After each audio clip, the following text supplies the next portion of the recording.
Goalkeepers, nervous strikers, they'll deliver. Crowd roars erupted, you can feel the quake. 80.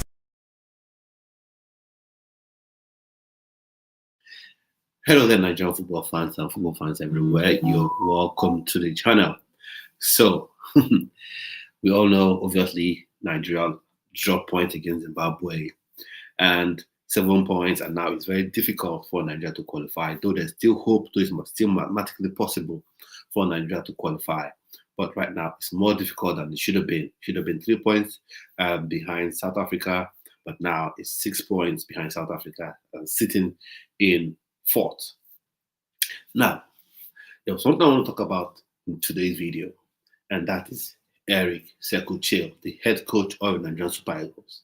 Now, the first thing I'll say is, when I heard that the coach of Mali, or the former coach of Mali, would be the head coach of Nigerian Super Eagles, I was intrigued. I did some research and I found out a bit about him, found a bit of how he wants to play his football, how he likes to play football. So beautiful, high pressing, high octane, attacking football. Lovely. Nice. Nigerian players, we've got the minerals, we've got the ability to match up to that style of football. Then we got to the game versus Rwanda. The way he set the team up, it looked attacking as well, still. But one thing came to my mind. Why are you playing certain players out of position? Someone like Ola, and when you look deeply, no one was injured. Bruno Yimachi wasn't injured for you to say, okay, Bruno Yimachi is injured, so let's replace him with Ola on the team. And then you play Simon Moses. He struggles throughout the Rwandan game. You still leave him on the pitch. Then we go, even to the game versus Zimbabwe. It's almost like you didn't learn from your mistakes. You play Simon Moses in the same position. The struggles, you don't change him.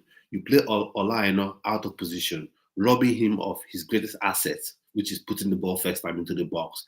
His pace down that right-hand side, coming deep coming from a fullback position to support the attack and create width. So it got me thinking, what is the issue with Eric Chelle? Now, don't get me wrong, the other players, they have their own portion of the blame. Definitely, you must have your own portion of the blame. After all, Eric Chelle is not the one that said Alex Iwobi missed that chance in the first half. Eric Chelle is not the one that said, Bright or Said Samuel, you get into the box, don't square it to the striker who is available. He's not the one that instructed Wilfred Ndidi to miss a gilt-edged chance in the Zimbabwean box. And he definitely is not the one that instructed Wilfred Ndidi not to track his man, to the last, and thereby allowing Nigeria to concede that late equalizer against Zimbabwe in Uyo. But there's certain things that I have to lay at his feet. And this is one of them. He seems to be beaten by this modern manager bug. That is why on the title card, in the title, on the thumbnail, you'll see like Maresca, like Eric Chelle. Now, you've got these modern managers that like to play, that like to have this mantra, my style of football, my philosophy of football. This is how I want to play. I must play this way, even if I'm losing, even if the opponent is crowding my box, even if I'm 1-0 down, even if I'm 5-0 down. I'll never change how I want to play. I'm going to play that way, come rain, come shine. As opposed to those old school managers, your Clement Westerhoffs, your Sir Alex Ferguson's, your Carlo Ancelotti, your Arsene Wenger. During the game, they have their own style of play. They have the way they love to play. But when the opposition brings up some challenges or tweaks their style to frustrate them, they always find a way to tweak their own style, tweak their tactics around, change players around to allow their team win. Because I think then those coaches, they prefer to win than to champion their style of play. But it seems the likes of Enzo Maresca, the likes of Eric Chelle, the likes of Russell Martin, that used to be a coach of Southampton, and a lot of other modern coaches, They love this idea of my philosophy, come rain, come shine. That's how I'm going to play. And if Eric Chelle desires to indeed qualify Nigeria for the World Cup and indeed win the AFCON, at least the AFCON, the Nigerian Super Eagles have qualified for that tournament. If he indeed desires that he wants to qualify for that tournament, then he has to tweak his game. He has to have a plan B. For me, football is a beautiful game because it's art.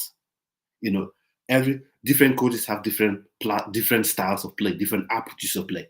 That's why you have different formations. You have 3-4-3, 4-3-3, 4-5-1, 3-5-2, different sorts of formation. So I don't bear any coach any grudges when you pick up the style of play. But when in game, the game is started, you say, okay, I want my right back playing at left back. I want my left back playing at right back. I want my striker dropping deep to midfield. But when the game goes on, when the game starts, and you see your team struggling, what do? Do you just say, oh, no, keep playing that way, no worries. 10 minutes in, 15 minutes in, 20 minutes in, 30 minutes in, 40 minutes in, the first half is gone, into the second half, you're still playing the same way? Do you do that? Especially when you know the result for that game is crucial to your objective. I tell you no lie, Nigeria's main objective is to qualify for the World Cup. So all those games were important. The game against Zimbabwe was very important. The game against Rwanda was very important. Fair play. I'll give him this out. I'll give him this excuse. Okay? He didn't start this campaign with Nigerian Super Eagles, and that blame should be left solely at the feet of the Nigerian Football Federation because they didn't do their homework. They didn't get their acts in order on time. So you can't blame him for the overall for everything, because maybe he would have won against Lesotho instead of drawing. Maybe he would have won against South Africa at home instead of drawing, and things like that. Maybe. But for these games, you have to play your players in their best position. You just have to. I talk about Enzo Maresca. Look at what he's turned Rhys James into. Rhys James, one of the best right backs in the world, he's turned him into a defensive midfielder, inverting into the midfield, unable to pass the ball out, unable to put in his very accurate crosses into the box, because Enzo Maresca feels that is how I want to play. Come rain, come shine. And you have lots of people, who have decided, oh, that's how I want to see. Play your tactics. Even if you're losing, play the same way. Don't change anything. Don't tweak anything. And Eric Chelle, unfortunately, is beginning to appear to me to be that kind of coach. It's beginning to appear to me to be that kind of coach. Why would you play Olaina at left back? There's no reason for it. Olaina, the best right back in the world, in my opinion, and you play him at left back. And therefore, you nullify your own team. For me, I like to keep things above 50. I like to keep things 100. When Pochettino did it at Chelsea, playing centre backs at full back, playing a left back at right back. When Maresca has done it this season, playing Malo Gusto as a left back as opposed to playing him as a right back. Playing Pedro Neto as an auxiliary right back as opposed to being a right winger or a left winger. I've said it. You play your players out of position, you're going to hurt yourself. And that's the same thing that happened with Eric Chelle. He's playing players out of position, and for no good reason. Olaina out of position. Bruno Yemachi doesn't even come on the pitch. Alhassan Yusuf, I don't rate him. I admit that I don't really rate Alhassan Yusuf, but his best position is central defensive midfield. But in the game versus Rwanda, Eric Chelle decides to play him as a right back. Why? That doesn't make any sense. When you've got for me, I said Olaina is the best right back in the world. When you've got that in your arsenal, in your team, why would you have him play out of position? Why would you not have him play in his favored position? Even if you decide to start with him playing at left back, when the game goes, you watch the game. Oh, this is changing. I think Olaina is struggling. And more so, if you looked at that game properly, you would see you would see that Zimbabwe were never ever going to look to dominate the midfield with Nigeria. And therefore, the four men you had in midfield should have been more than enough. And then another thing is you choose to play these players as more like 10s or 8.5s behind a striker. Fair play. But when you do that, what you normally should do to create width for yourself is allow your fullbacks to bomb forward. And in the two games, Rwanda, in the game versus Rwanda, even if Nigeria won that game 2-0, the game versus Zimbabwe, we didn't see the fullback bombing forward. And the chance for the goal came from Olaina bombing forward from that left back row. So you can imagine if Olaina was playing in his favorite right back position, how many chances he would have created. Now, don't get me wrong, I've said it. The players, they have their own part of the blame. They have their own portion of the blame. Wilfred Ndidi.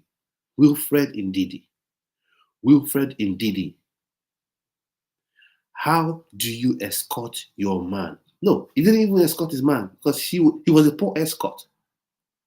He was a poor bodyguard. The Zimbabwean player was running from midfield. Wilfred Ndidi was meant to be tracking him because he's the 6. He's meant to be tracking the defender all the way, to nullify his threat.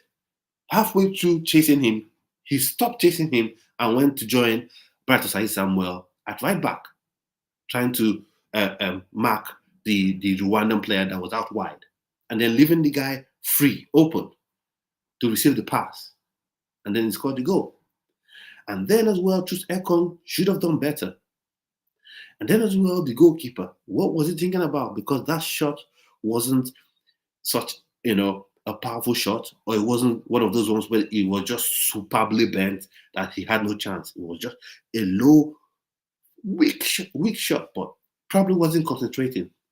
And he's someone that I've been praising for his level of concentration in games.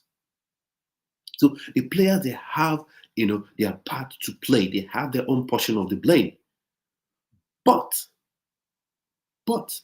Eric Sekou Chelle, my word, you have a lot to answer for. You do. If this was a team that don't have the players, the squad depth is poor, then that's fine. Okay, I can understand why you're doing makeshift. You use this player here, use him out of position. I can understand. But when you have a team that has the amount of players that Nigeria has, you should be playing players in their rightful position. You should be willing to tweak your formation, your style of play. One thing that worried me in that game, if you want to watch along for the Nigeria-Zimbabwe game, you will see me saying it. How you've got your goal, 1-0. If all things being equal, you would have wanted to score 5 goals, 6 goals. Fine, understandable. You love to attack. But you're playing the game on, I think Victor Osimhen scored on the 74th minute or thereabout. He scored that goal, 1-0. You've played.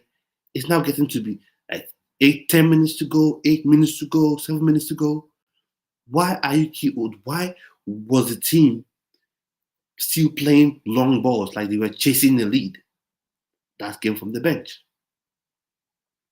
Why didn't you bring on maybe a defensive midfielder or an additional defender? See out the result, see out the game, get your 3 points, and you have 9 points. Move on to the next. Then maybe when this whole qualifying series is done, you have friendly matches coming in, then you can play that way. Or when you've secured your promotion, when you secured your qualification, you beat every team, you beat South Africa, you beat all the teams, you secure your qualification with a game to go, then you can then go and decide, okay, then I will now start making those changes, open up the game. There's something in life we usually call read the room. That is, sometimes you step into a place, for instance, everyone is sad, and you start making a joke. And everyone will look at you like, is this person insensitive? why would he or she be joking around when everyone is sad? That means you're not reading the room. You're not reading the room. Or you come in and someone is having a discussion with his dad, and you come in and start making noise. You have not read the room. The same thing, read the game. You're watching the game as a coach. You're seeing how the game is going. Why not see outplay? And for me, I thought about it yesterday. I feel like there's more to player selection. Yeah, I agree. There's more to player selection. I thought about it the other day. I said, there seems to be this modern manager virus. We saw it with Frank Lampard. Frank Lampard at Chelsea saw the best six in the world at that time. You can even argue that he's still the best six in the world, though he's in the Saudi Arabian League now. N'Golo Kante, the best six in the world, the best central defensive midfielder in the world, wins the ball with ease. Doesn't even need to slide to win a ball. Wins the ball with ease, distributes the ball. But then again, Frank Lampard noticed N'Golo Kante is very mobile. And then, because he noticed he was mobile, he decided that, okay, you are going to be a box-to-box midfielder. You're no longer a six. You're going to be a box-to-box midfielder. The same thing Sarri did, to be fair. The same thing Sarri did with N'Golo Kante. Turned into a box-to-box midfielder. Lampard came, did the same thing. And N'Golo Kante looked poor in that position, in that sort of being played out of position. While as a six, he's the best six in the world. As an eight, he's an average eight.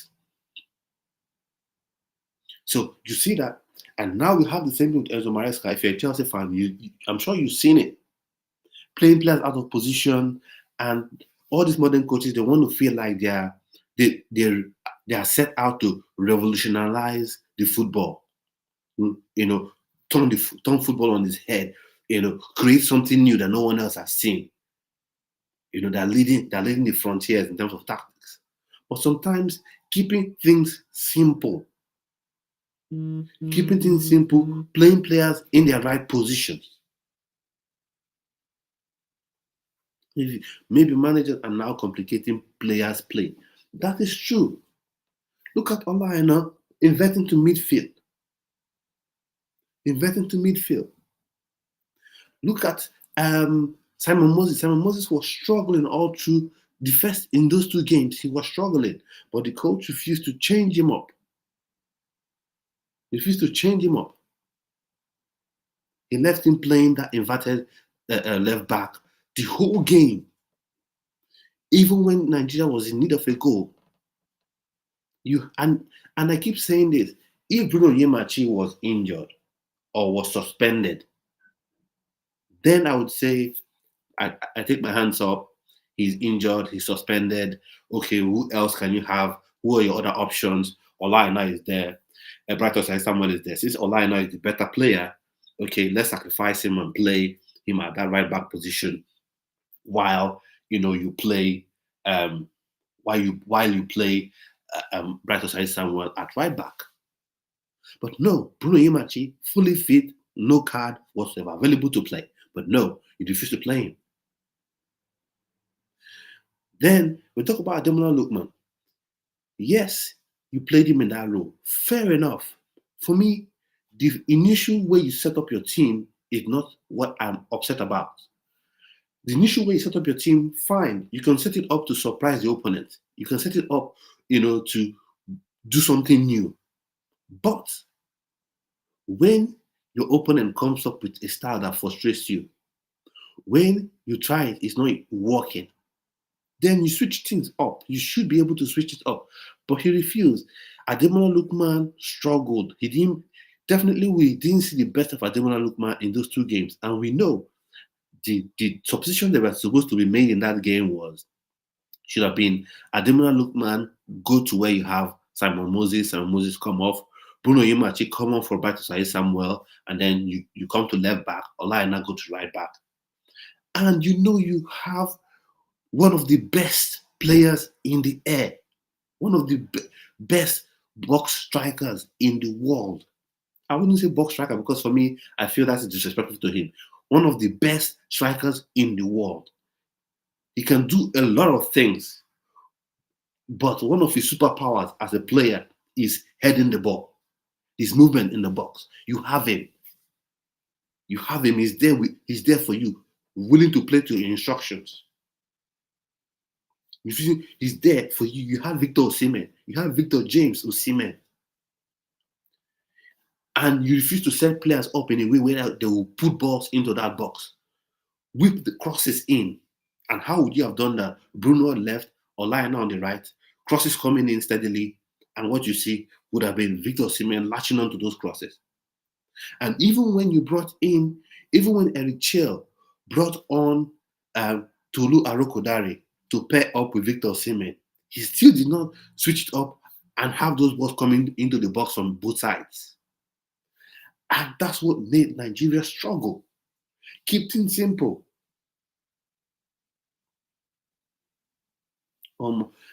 It's actually mental illness. What Lukman was awarded for is not the position he was given to play. True. Like I said, I'm all for trying players in different, tweak your formation a bit. You look at Ademola Lookman, he has the speed, he has the skill, play him in that role. But you tried, it's not working. Why do you persist? Why do you persist playing him there? Why do you persist playing him there? And this is the same thing that Maresca is doing now that Chelsea fans are complaining about. You have a player good in a position, you refuse to play him there, you play him out of position, and then you're shocked when you don't perform. Maresca says Reece James, he's told him from day one that he can play midfield. When Reece James can be an auxiliary midfielder, nothing more. He's like, if you're talking midfield, maybe he's in top 60. But as a right back, Reece James should be when fit. He should be in top 5 or 6 right backs in the world. The same thing is happening with Nigerian Super Eagles. The same thing. Eric Chelle is doing the same thing. Loving his philosophy, loving his style of play, above winning a game. He said it in his press conference. I would have brought on a defender, but I told my boys, we need to score more goals. Bring on an attacker. Fine.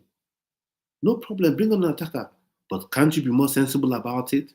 Why not switch to a 4-3-3, for instance? So you have 3 midfielders, you have 2 wingers, and you have your number 9 in the middle, and your team is more compact. But no. You open up the team, you expose the team. So if Nigeria stands any chance at all, because right now it has to be perfection. It has to be perfection. And then you're hoping that South Africa draws a game. Because right now it has to be perfection. You have to come in every game, you beat every team. At least 2 goals. Every team you play, you beat them. No draws. There's no room for sleep right now. Any sleep and it's over. If you want to win the AFCON, thankfully, the Nigerian Super Eagles have qualified for that tournament. If you want to win the AFCON, then you can't play what you're playing. And for those of us who are saying, or for those of you who are saying second best placed team, there are 2 things you have to consider. First, right now, I think there are up to 4 or 5 teams that have 12 points at least. They have 12 points at least. There's one that has 15 points, and they're second. They're all second. So how are you going to fit in there? How are you going to fit in there? And Eric Chelle, the manager, is saying it. Oh, maybe Nigeria gets into second best as a second best placed team. How is that going to happen? How is that going to happen? How is that going to happen? For me, in terms of calling players, I've said it before. Nigeria creates or produces lots of players, fullbacks, strikers, midfielders and strong defensive midfielders, top centre backs. But one area that Nigeria really produces players in, or at least doesn't produce players as the other positions on the pitch, that is your number 10, that quintessential number 10, that JJ type of player. Rarely do. That one player that controls the game, controls the pace of play. We had Olise, then we had Mikel. Now we have a player in Ebenezer Kinsimero, but whether it's Eric Chelle or it's the NFF that chose not to invite him, but to invite, what is he called instead? Alhassan Yusuf. I don't understand. You have one of La Liga's best midfielders that can give you that box-to-box movement that you want in your team, in Uche Crisantos, and you refuse. You invited him in the first 39-man list, and then you dropped him. For who? Alhassan Yusuf. Why and how? Why and how? And now, going to the 10 position, that's an area Nigeria rarely produces players. And that's why when I say Ethan Nwaneri, NFF should do all it takes to see if they can get him. When people say, oh, why are you saying leave him alone? England produced him, don't talk about him. Have you looked at other teams? Because we lack players in that position. Then why bring Yusuf and not use him? Good question. Well, why wasn't he used? And when he was used as a right back. He was used as a right back in the Rwandan game. For me, don't even invite him in the first place because he is not good enough in my opinion. He doesn't have the tank, for one. Secondly, he's not particularly good at what people are praising him for, in my opinion. You can see it differently. He's not particularly fantastic at that mopping up and winning balls at the back. Why invite him when you have lots of players that can play that position? You invited him. Take up their spot. Make changes on time. No. Sometimes show your intent. Show your intent. Sometimes keep things simple. Those players, if you notice, none of them really played as wingers. Chukwueze, Ademola Lookman, even Simon Moses, they didn't really play as wingers. They were more closely knit behind the striker. Sometimes they would drift out wide, but they'll come back to that middle. And that is the thing. Football is simple. If you're going to play that type of football where you want to play with 3 10s or 3 8.5s, what you have to do is, that means you have to give license to your fullbacks to bomb forward. You have to do that. You have to give that license to your fullbacks to bomb forward. But he didn't. That killed the wheat. And for me, I've said it before. I've said it about Chelsea, and I'll say it about Nigerian Super Eagles. I'll say it about Eric Chelle right now. If you nullify your own, it's one thing for the opposition to nullify your threat, to come up with some tactics to nullify what you want to do. But when you nullify your own threat, your own, way you can score against your opponent, that is just the worst thing in football. And Eric Chelle has done this. I'm not saying he should be sacked or anything. What I'm saying, have you learned from this? Have you learned from this going into the game? Is it in June or September that you play against South Africa? That you will be playing against? Is it Rwanda? You play against South Africa. Have you learned? Have you learned going into that game? Because one thing we know, the game against Nigeria, South Africa will come out to frustrate Nigeria for sure. And like I said, it's fair play. That is how football is. You have the advantage, you take the advantage. They're not going to come out and play ball out. They want to hit Nigeria on the counter-attack. They want to hit Nigeria on the counter-attack. That's the truth. They want to hit Nigeria on the counter-attack. So you have to change your game up, mix it up a bit. Look at the managers that have won things. They change up their tactics. Ancelotti, say Charles Onwama, say our best bet is South Africa points being deducted. Some players need to be dropped like Boniface, Chukwueze, Umar, and maybe Ekong. Now, for me, Umar Sadiq, I am not open to having I didn't know why he was invited. I know he had this purple patch of good form.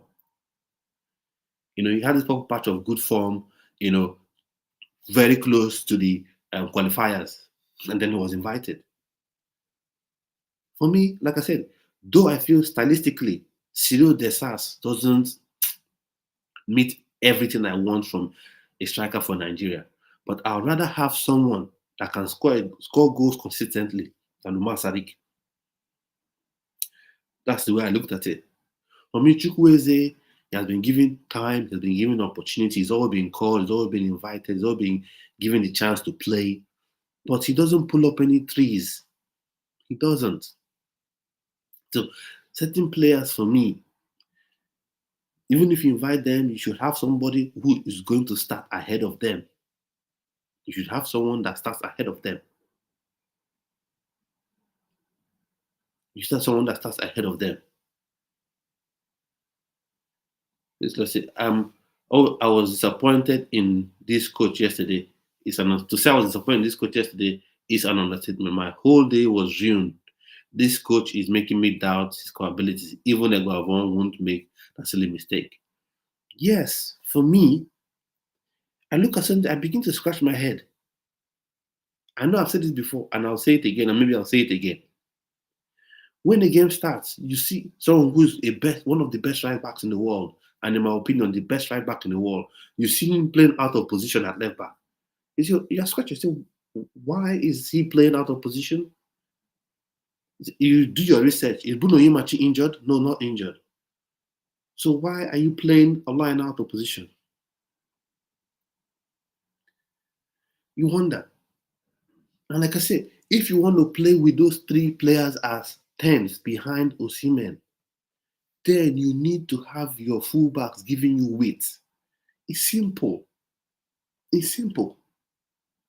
Because you have to look at your opposition. Zimbabwe did not and will never come out to match Nigeria to man for man, let's play football, let's attack. No, they'll never look to dominate midfield. That's the truth. And there's nothing wrong about it. There's nothing wrong about it. If Nigeria plays Spain tomorrow, I'm not looking for Nigeria to come out and match Spain man for man, tiki-taka. You can hit them on the counter. You can hit them on the counter and score goals. So you have to be willing to change your game up. So keep up the good work. Always intrigued by analysis. Thank you so much. Thank you so much. Thank you so much. Thank you so much. Says Zizo, says your cycle has ended. You need to start over. Many great footballing nations are learning the hard way. Teams have adapted. It's time for change. Cycle isn't over. That's for one. Certain things have to change. That's true. Certain things must change. Certain things have to change. The way players are selected, that has to change. That's it. And you look at the world. That's what I say. Look at the world. Look at your competition. When I talk about dual nationals, I'm not talking about a dual national that doesn't know how to play football. I'm talking about the elite level dual national. Look at all over the world. Look at Greece. They're doing it. They're battling with Belgium for top talent that are looking to play for them. Look at Spain. Look at even Brazil. Look at Senegal. Look at Morocco. They are all looking for the best talent. Whether you have only Senegalese nationality, come, you can play.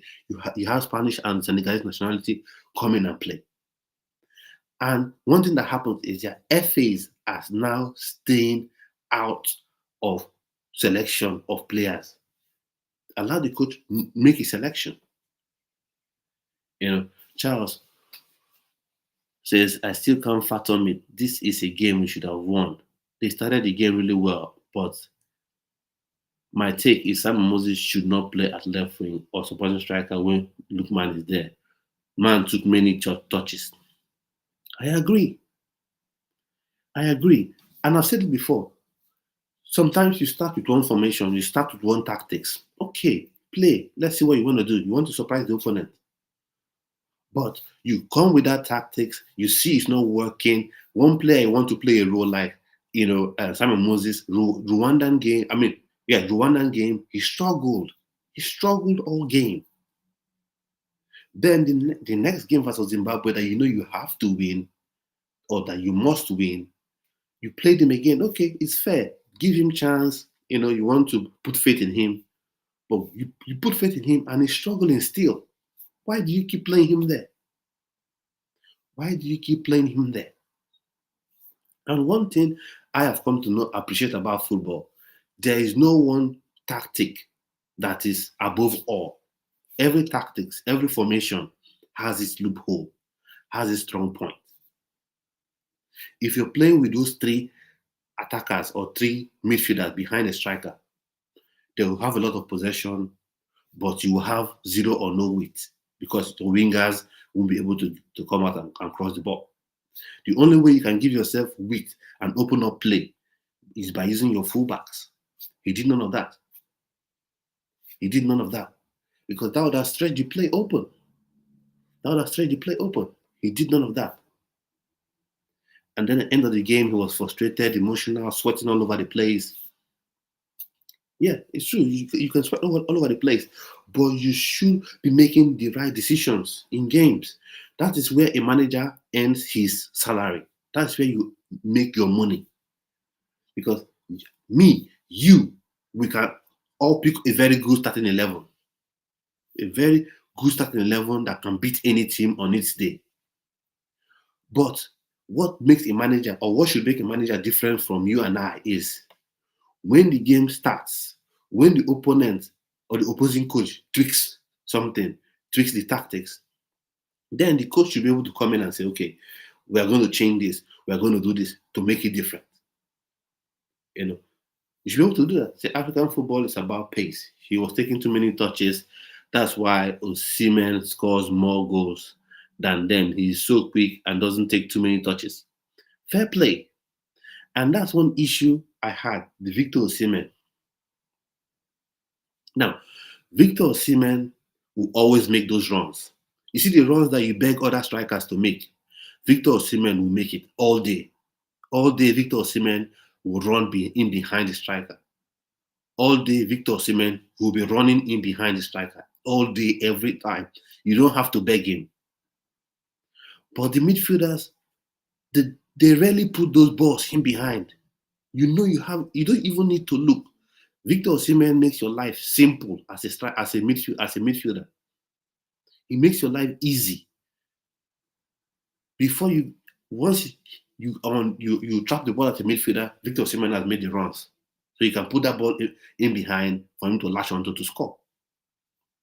But take too much time on the ball, take too many touches on the ball, wanting to score the perfect goal, which is not bad, but you have to read the pitch. You have to read the game. I say, Adel, Kuku, we like to invent and innovate when we can simply plug and play. When I saw the lineup against Rwanda, I was worried, but we got through. However, Zimbabwe interpreted it very well. Let's forget World Cup. Well, I'm going to hold on and believe till the last day that it's impossible. But I get your point and I get your frustrations as well. One thing you have to understand, for a team like Zimbabwe, and it's fair play. I'm not saying it's wrong, because there are different ways to play football. They're not going to come out and match you, let's play pass for pass. No. They're going to defend it, make it difficult for you, hit you on the break. Easy. But what you don't do is to play yourselves into their hands. You imprisoned yourself by keeping Olaina out of position, keeping Bruno Yimachi, one of the most attack-minded wing backs stroke left backs that Nigeria has. You kept him on the bench. Why? Now, what was shocking for me is, even when you brought on, that's Eric Chelle, even when you brought on Tolu Arokodare to pair with Victor Osimhen, two tall strikers, both 6 foot plus in height. You did not seek to take advantage of their height by bringing people to put crosses into the box. You didn't do it. The best Nigerian midfielder today is Akinsimiro. Invite him. They no want. That's true. For me, when I talk about inviting players, I look at what is unique about this player. You know, do we have players that can match what he brings to the table?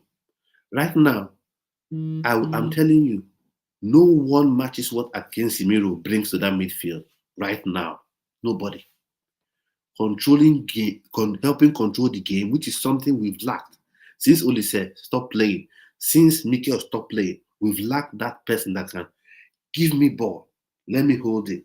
I give it to Rafa Nyedeka. I take it back. I give it to this guy. I hold it. He's making runs. I give it to him. I make move, hold the ball. Someone that can help control the pace of the game. That was lacking in the dying moments of the game versus Zimbabwe. There was no control. He got the goal and suddenly lost control. Started playing long passes everywhere, losing possession. When you know you've got that goal, now control the game. Knowing that if the game had ended 1-0 in your favor, you win. Just hold the ball, keep it, control the game. Set traps for Zimbabwe. They open up, you can hit them on the break, but don't force it. But they were forcing it. And that's because there was no midfield general. There was no midfielder that could control the game. Simple. You have Chris Santos. You say no. You will invite him. You will bring Al Hassan instead. Look at what Ndidi did. And that's the problem. When you choose not to invite boys like Akinsimiro and Chris Santos, what you do is you tie your hands behind your back. So Ndidi was very tired in that game. Towards the end of the game, he was very tired. But I'm sure Eric Chelle looked at his bench. There's nobody to bring on. Plus, he would have been judging himself that why did I not insist on Chris Santos being in this team? To tell you do I know that Wilfred Ndidi was tired? When he was meant to chase the Zimbabwean midfielder that was making the runs into the box, he did the thing that every tired man in football will do. He will stop running. But as an experienced tired man, he will not just stop. He will just do like he's doing something serious. He just moved like he was going to mark the Zimbabwean winger, knowing that there was no way he was going to meet that guy. He just went there, stood there, and did nothing. The pass went behind him. So those are the things. You look at the bench, nothing. And that's why for me, I always preach balance. When you're selecting your squad, there should be balance. If this striker is struggling, you have someone to bring from the bench. If this midfielder is struggling, you have someone to bring from the bench. And we wonder, why is it that if Spain comes to play in Africa today, hot sun, tough weather they're not used to, they will still trash a team like Zimbabwe 6-0. Do we know why? They will control the game. They will make you play at their own pace because they will have someone in that midfield to control play. And that's something we lack. That's why I was insisting, Ebenezer Akinsimiro, bring that boy in. Bring that boy in to control play. Balance. Enjoy your victory. Control play. But that's the problem. You don't have people to control the play. And then you have yourself in that problem. Look at it everywhere. Look at Pirlo.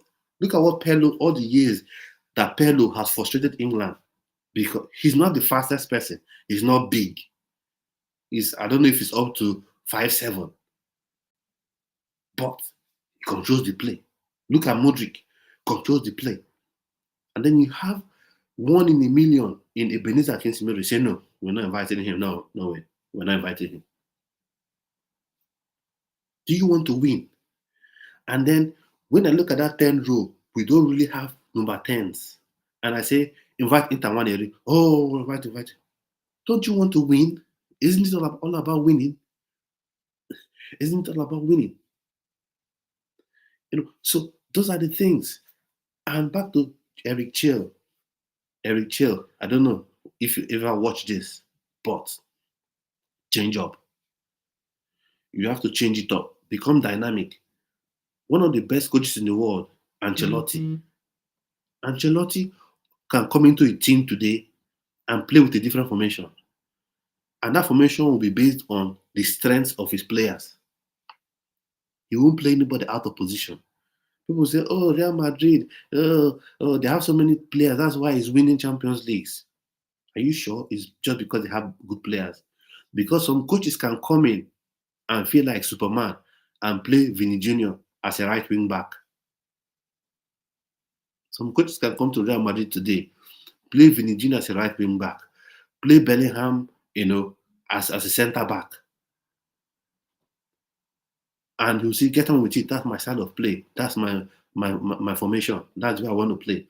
That's what Maresca is doing with Chelsea.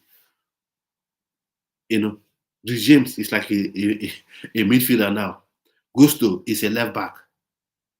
When he was one of the best young fullbacks, best young right fullbacks in the world.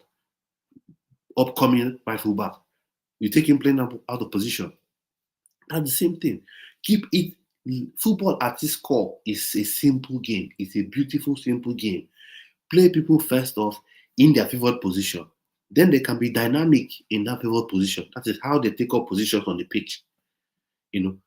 As a left back, as a right back, you can invest for a while. You can go out wide for a while and cross the ball. Be dynamic. Instead of, right back, play left, go into the midfield and stay. Don't ever do anything else. What are you doing? So for me, this modern manager sickness, I hope someone has given Eric Chelle the antidote for it. Or else things are going to be difficult for him and for our beloved Nigerian Super Eagles. If he continues this style of, I'm not going to change anything, I'll play the way I want to play. You should be able to read the game. That's what makes you a coach. That's what makes you different, makes you stand out. You read the game. Okay, the opposition have come up with this style. You change up a bit.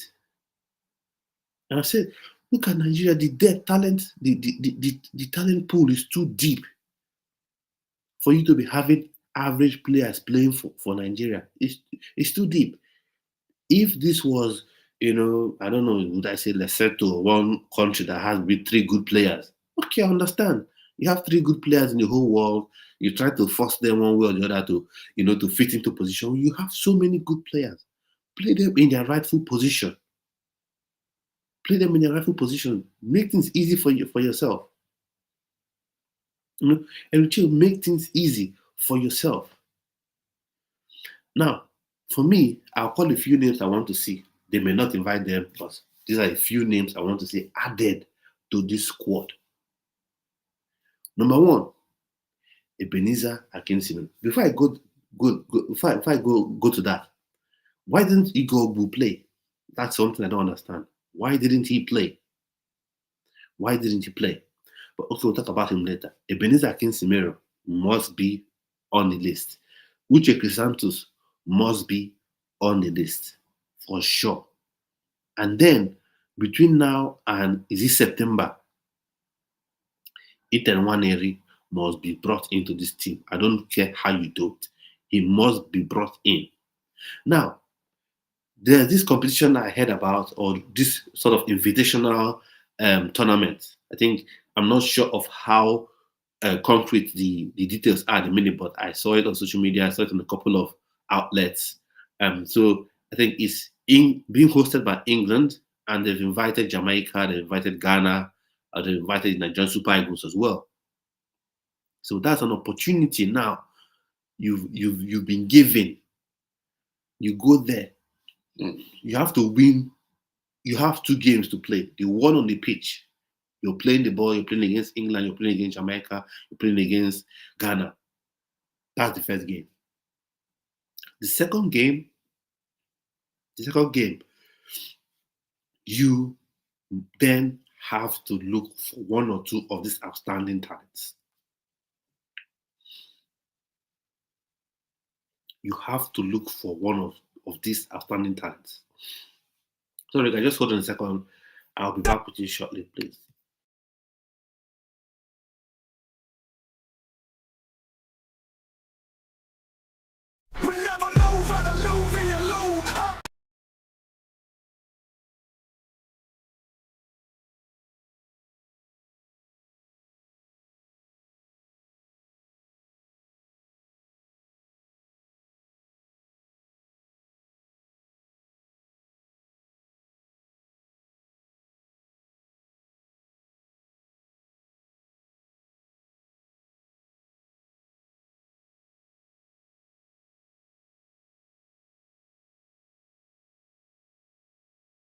Okay, I'm back, guys. I'm back. So Shola says we did not invite players of merit. Same mistake Pesero made with AFCON. We had no bench. That's true. When I said it, some people in the comments were telling me, why can't the coach make a decision he wants to make? Why can't he decide the player he wants to invite? Do you know more than the NFF? I'm not saying I know more than the NFF. I'm not saying I do. But I was saying this. Nathan Teller, a forward player, gets injured. That is on form for his club. You chose not to invite him. As in, he got injured, and then who do you replace him with? A defender. And mind you, that defender wasn't, or isn't a world superstar defender that is like, okay, this is an opportunity, let's get him. No. Back to Uche Crisantos, one of our best players in midfield, and in La Liga, he's one of the best players, not just best black player or best Nigerian player or best African player, one of the best players in La Liga. You refuse to play him, and he has everything to play how you want to play. He's big, he's strong, he's athletic, he's quick on the ball, he has skill on the ball as well. You refuse to say no. We're going to dump him instead and bring Alhassan Yusuf instead. So why are you doing that to yourself? Why are you doing that to yourself? Charles says, I knew Zimbabwe would give us a run for our money. All is not lost. These 4 games are must win. FIFA should deduct 3 points from them. They did it with us in 2018. Yeah, that's true. If they deduct the points, that's true. That's fair, and that would, for me, it will mix feelings, because I said it. Concentrate on your game. Concentrate on your game. Win your game. And if those 3 points get deducted from South Africa, then that means you are at least a point. You would have been a point behind South Africa. But now, if those 3 points get deducted from South Africa, that favors who? Benin Republic. They'll be on 8. They'll be on 8 points. Nigeria will be on 7. South Africa will be on 10. But still, that still sort of makes things a bit easier, because you're fighting to cut down 3 points as opposed to 6 points. But focus on your own game. That's it for me. Focus on your own game. Forget about the points that are to be chopped up. Focus on your own game. If you select the right players, invite the right players for one, and then just be old school. Play players in their rightful position. That's all I ask. Play players in their rightful position. Take advantage of one of the world's best strikers in the world, one of the best strikers in the world. In fact, if you call 5 strikers, it will be hard for you not to call Victor Osimhen. Let's even start. Erling Haaland, Lewandowski, Harry Kane. So who else? Who are the other strikers? Who are the other top strikers that you call ahead of Victor Osimhen? I've called these 3, and Lewandowski is even dwindling. But outside these 3, who else would you say is better than Victor Osimhen? He's pacey, he's strong, he's physical, he will press for you, he's good in the air. Take advantage. He's a willing runner, because sometimes you have people who have all this ability, but they're not willing to run. Osimhen is willing to run. He's always ready to get on his bike, but no pass comes through. No pass comes through for him. So what are we doing? Play to the strengths of your best player. Ademola Lookman, no mucking about. You played him in that position while you have Simon Moses doing what he's doing. Take him off. I've said this time with that number, the Super Eagles is not where you want to compensate your friends. It's not where you want to make people feel good. Oh, you don't worry, don't. No. If you're not playing well in a game, if you're struggling in a game, come off. Right now, if your name is not Victor James Osimhen, if you struggle, you come off. Victor Osimhen Even if he's struggling, you know he will always be a threat one way or the other. Either he will score, he will cause a penalty, he will struggle with the defender, the ball will flick on to someone that will score. So if you're not Victor James Osimhen, once you struggle, you should be out. And players should only be invited to this team based on how you're performing for your club. Based on how you perform, you cannot look at someone who is not playing well and you bring him in. So how are you going to come? So how are you going to tell yourself that this player that is not playing well, that has not scored, a goal in 10 games will come and be good for me? It doesn't make sense. I know some people say, "Oh, Tola Rokodare, how many minutes did he play? Was he played to his strengths?" Those are the questions. Those are the things. Coaches come nowadays, they want to play it's not just tiki taka. Oh, my philosophy, pass out from the back, 20,000 passes before you get to goal. When you have players that you want to be fast, you need speed. You're playing against, a deep block, and you have chance to counter attack against them, and you want to be slow at the back. And for me, this one thing I want to say is reading the game. Eric Chelle showed me in the game versus Zimbabwe that he doesn't read the game very well. I hope he changes. I hope he proves me wrong. Because that game, you could see it. It was a 1-0 game. Because he played first half, all you played, no goal. Second half, the goal didn't come early. It was until the 74th, 75th minute, Victor Osimhen scored from an online cross. You should read the games. Oh, this game is a tight one. The way it is right now, 85 minutes on the clock, that is not when you begin to look for a second goal when you're leading. And it's not something of, oh, we needed a goal difference. We're looking for, no. Control the game, sit deep, hold the ball, control play. Even if you want to show that you're a dominant team, you do like how Spain used to do. You do like how Barcelona used to do. You pin your position in their half and pass the ball. Short passes among yourself there. Pin them in their own half. Not all those long balls that you are playing. And you are just losing possession. I said, this possession, these boys are losing. And why you have to invite the right players. If he invited the right players, maybe even if Crisantos did not start, when you notice that Wilfred Ndidi is tired, is wasted, you take him off, bring on someone with more energy, more legs that can fit into that position. But when you don't invite the right players, when you invite some players you want to compensate, you want to make feel good, you want to make feel good, then you put yourself in a bind, you struggle. Because after you make them feel good, still, you can't make them good players. You've made them feel good, they smile for you, they look at you as someone that likes them, but still, they are still not good enough. Hassan Yusuf is not a game changer. He's not. You can't bring him in and say, okay, he has that defense on lockdown. He can be that shield in front of the back four. No.